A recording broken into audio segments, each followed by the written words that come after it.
We often think of the Roman Empire in terms of its glory, the legions marching, the senators debating, the triumphant emperors. But beneath the facade of marble temples and grand public works lay a hidden world, a shadow society governed by a brutal code of conduct. This was a world where sexual morality had nothing to do with love or fidelity, and everything to do with power, status, and control. Tonight, we dare to pull back the curtain on this dark chapter, to expose the shocking and often horrific truth about the sexual practices and social norms that define the Roman elite. What was considered acceptable in ancient Rome might just be more bizarre and far more sinister than you could ever imagine. Here are the 10 most bizarre sexual practices of the Roman Empire. Starting at number 10, the dominant versus passive role. Roman society's view on sexuality was not based on modern concepts of sexual orientation, but on a rigid power dynamic. The entire social fabric was built on the concept of dominance and submission. For a free adult Roman male citizen, a vir, honor was inextricably linked to being the dominant or active partner in all sexual encounters. This was a core tenet of his masculinity and his status. A Roman man could engage in sexual acts with other men, but only with those of a lower social standing, such as slaves, prostitutes, or boys. The moment a Roman citizen took the passive role, he was seen as a submissive, and his reputation would be irreversibly tarnished. This was considered one of the greatest sources of shame, as it symbolized a loss of power, control, and social standing. It equated him with a slave or a woman, effectively stripping him of his virtues, his manly virtue. This moral code created a strict binary. To be a man was to be dominant, and to be passive was to be debased, an intricate system that governed every aspect of Roman male identity. Number 9, slavery and the lack of consent. For the enslaved population of the Roman Empire, the concept of consent was a complete legal and social fiction. A slave was considered property, an instrumentum vocale, a speaking tool, whose body belonged entirely to their master. This legal framework meant that a master had the absolute right to sexual access to their slaves, regardless of gender or age, and any resistance from the slave could be met with severe punishment. This practice was not considered a moral failing on the part of the master, but a natural extension of his power and ownership. The lives of millions of enslaved individuals were therefore defined by this constant vulnerability. While some slaves might have been granted positions of favor or comfort, their status as property meant their bodies were never truly their own. This system created a profound and horrifying power imbalance where a person's most basic right to control their own body was completely non-existent, a brutal reality that was accepted as a norm of daily Roman life. Number 8, public prostitution and fornication. Prostitution in Rome was a highly regulated and legal profession, but it existed in a world with a distinct social hierarchy. Prostitutes, known as meretrices, were required to register with the aediles, city officials, and pay a special tax.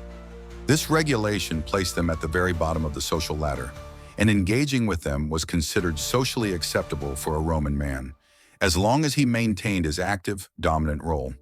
The word fornication itself has a fascinating and dark origin. It comes from the Latin word fornix, which means archway. Many prostitutes worked in the small vaulted rooms or arches of Rome's city buildings and aqueducts, a detail that gave rise to the modern word we use today. For the Roman male citizen, visiting these places was not a source of shame. A man's reputation was not damaged by sleeping with a prostitute, but by taking the passive role or by showing an inappropriate interest in a chaste Roman matron. This system created a clear distinction between the women a man could have sex with and the women he could marry. Number 7, sexualized public spaces. Unlike modern society, Roman culture was filled with explicit sexual imagery that was a normal and accepted part of public life. In the city of Pompeii, for example, phallic symbols were ubiquitous. They were carved into sidewalks to point the way to brothels, used as good luck charms, and were even hung in the home to ward off the evil eye. Similarly, public spaces like the baths and private residences were often adorned with frescoes and mosaics that depicted explicit scenes. These images were not considered pornography in the modern sense.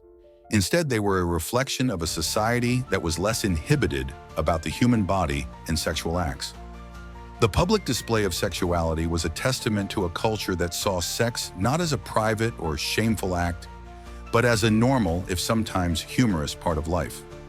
This created a stark contrast with the private lives of Roman women, who were expected to maintain an image of strict chastity and morality. Number 6.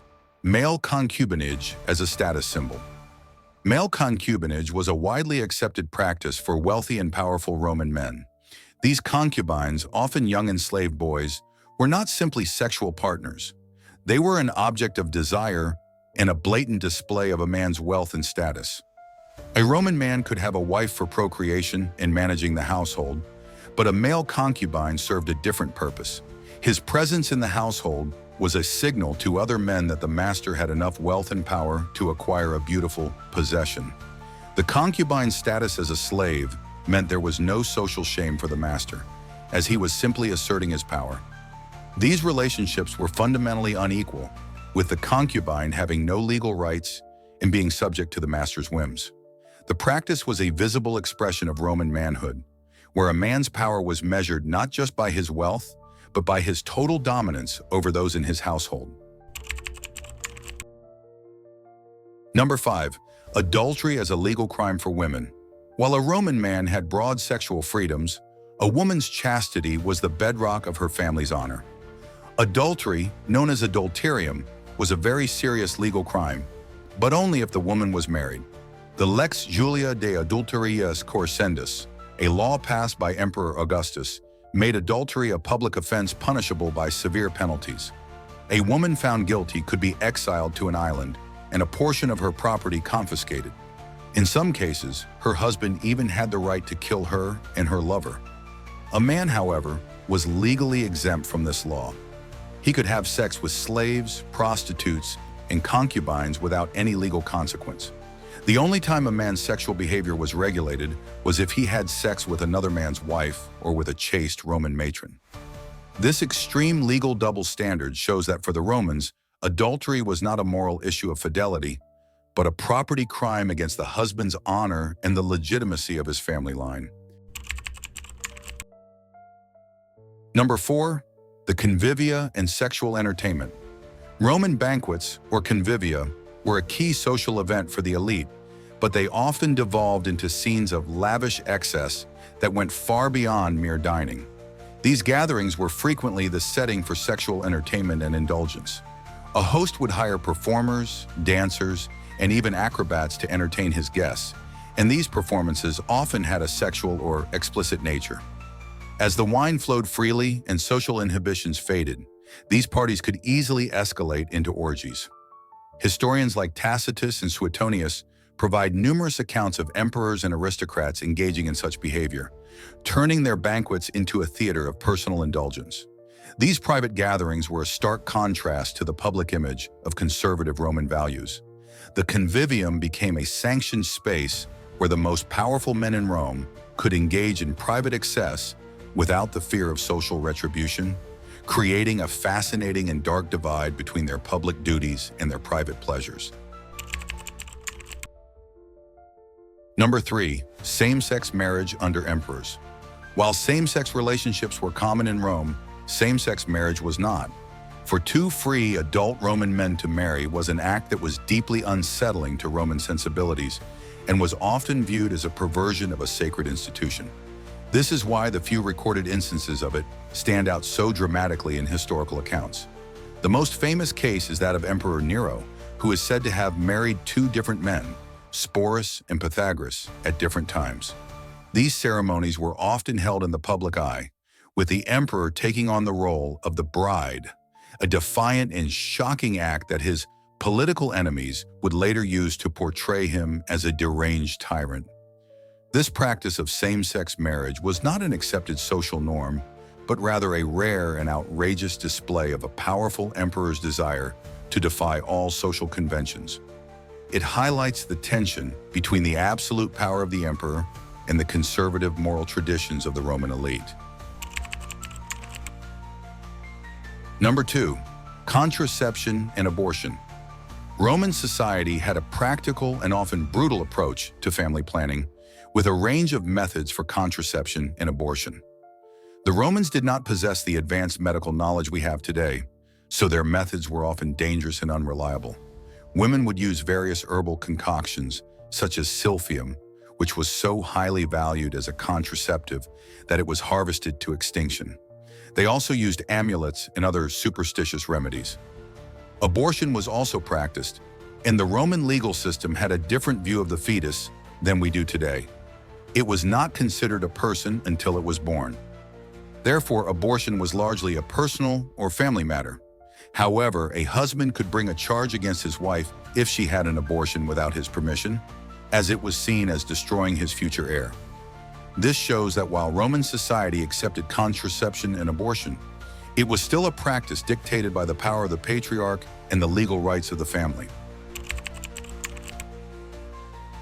And at number 1, the sexual double standard. The most defining and, to our modern eyes, one of the most bizarre aspects of Roman sexuality was the complete and utter double standard between men and women. For a Roman man, his sexual freedom was a direct reflection of his power and status. He could engage in sexual relations with slaves, prostitutes, meretrices, and male concubines without any damage to his reputation or social standing. He was a man of power, and this was simply an expression of that power. A Roman woman, on the other hand, was expected to be a chaste and loyal wife, a matrona whose honor was tied to her sexual fidelity. If a woman had any sexual transgression, her reputation would be completely destroyed, and her family would face social and legal consequences. This massive imbalance was not seen as unfair. It was the foundation of the Roman patriarchal system.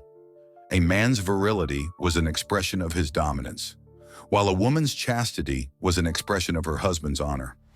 It created a society where men were free to explore their desires, while women's lives were bound by a strict and unforgiving moral code. If you made it this far, thank you so much for watching. We know these are not easy stories to hear, and we deeply appreciate you joining us on this exploration of history's darker corners. If you found this video insightful, please consider giving it a like, sharing it with others who are interested in untold history, and subscribing to the channel to make sure you don't miss our next chapter. Thank you, and see you in the next episode of Dark Lore.